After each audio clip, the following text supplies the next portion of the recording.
It comes with promises of luxury and affordability, vacation space uncomparable to staying in a typical hotel room.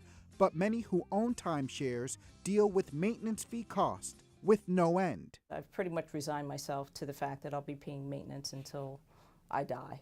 Erin Williams, Fios One News Director of Operations, says this about her purchase of a timeshare property in Virginia. It was one of the worst decisions I've ever made in my life.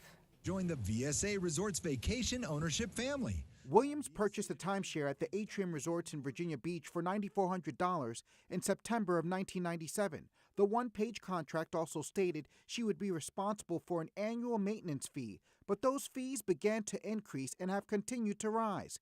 And currently her maintenance fee is close to $800. It's been a burden, and that I no longer utilize it for vacations. Williams says she tried to sell it to no avail. And while the American Resort Development Association says timeshare sales have increased by 7% between 2015 and 2016 to a now $9 billion industry, selling one has proved to be difficult. If they're telling you there's some tremendous resale market, many real estate brokers won't even list timeshares.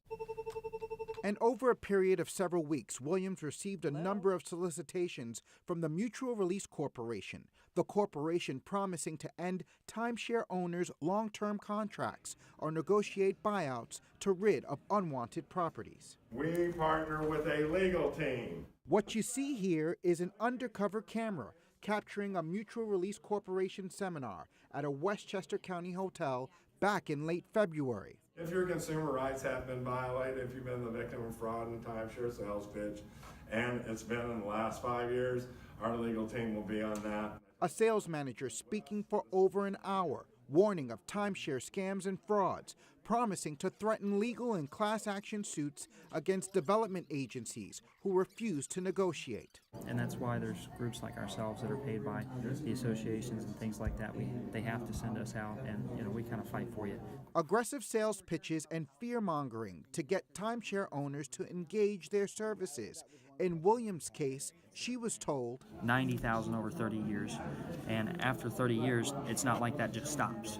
The following year, you're going to pay more in maintenance. The representatives even assuring us they were accredited by the Better Business Bureau, but that turned out to be untrue. Our research showed that a company with that name and that information is not an accredited business with the Better Business Bureau.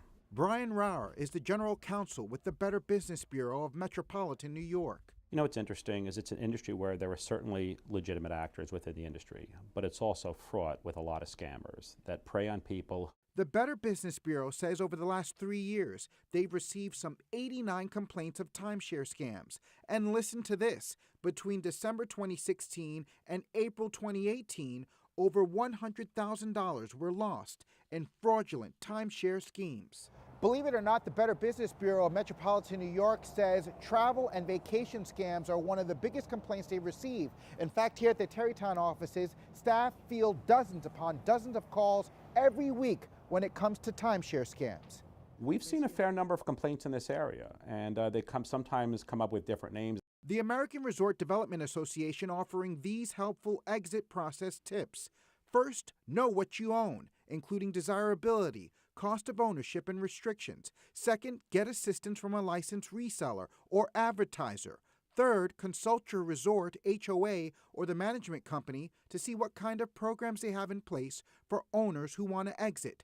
ARDA says you can generate income by renting out the property. Beware of scams from unsolicited callers. And finally, if you can, sell it yourself for maximum return. We contacted Mutual Release Corporation and told them the general manager of Atrium Resorts says he's never heard of their company. We also asked about their false claims of accreditation with the Better Business Bureau. We were told a spokesperson would get back to us. We still have not heard back. Meantime, the Better Business Bureau and the American Resort Development Association have placed Mutual Release Corporation on their public watch list of companies to avoid. As for Williams, she's looking forward to the day she can call herself a former timeshare owner. Raimundi, Fios One News.